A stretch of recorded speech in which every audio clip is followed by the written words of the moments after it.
Föstudaginn 15. febrúar næstkomandi verður tekið í notkun nýtt fullkomið tölvukerfi á röntgendeildinni. Þetta kerfi undirstaða allra starfsemi deildarinnar, sér bókanir, vistu mynda og alla umsýslu og því mjög mikilvægt fyrir starfsemina og hefur áhrif á starfsemi alls spítalans. Bein áhrif á vinnu utan deildarinnar verða ekki umtalsverð. Öllum líkindum hefur þetta þó þau áhrif á starfsemi deildarinnar til skemmri tíma, það dregur aðeins úr afköstum og það gæti orðið örlítil bið eftir elektífum rannsóknarsvörum. Nýja kerfið býður upp á meiri sjálfvirkni og með vel skilgreinda og skilvirka vinnuferla sem munu bæta sjúklingaöryggi. Sérstaklega má þar nefna möguleikan á uppskiptingu úrlestrar eftir líffærakerfum en þannig næst fram aukin sérhæfing röntgenlækna sem mikilvægt gæðamál fyrir spítalann allan. Í nýja kerfinu geta bæði röntgenlæknar og klínískir læknar unnið með enduruppbyggðar myndir og þrívítamyndir í rauntíma en það mun bæði bæta og flýta greiningavinnunni. Undirbúningur verkefnisins hefur staðið í 1,5 ár og að því hafa komið fjölmargir starfsmenn Landspítalans og frá framleiðanda kerfisins.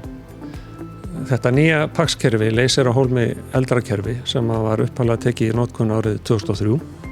Úr gamla kerfinu erum við að flytja rannsóknargögn allt aftur til ársins 1982 og það að ræða 4 milljónir rannsóknarniðurstaðna. Við fórum í mikla vinnu í upphafi við að greina vinnuflæði á röntgendeildinni sem og öðrum deildum spítalans sem nota kerfið.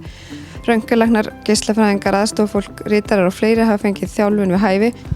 Á Landspítalanum var byrjað að geyma myndir á stafrænu formi árið 2003 og núna erum við að flytja yfir 75 terabæti af gögnum og það 600 milljónir skráa á giska. Þetta eru gögn fyrir 500.000 manns sem eru færð á milli. Tæknilegt undirlag kerfisins allt nýtt og miðast við hámarksafköst.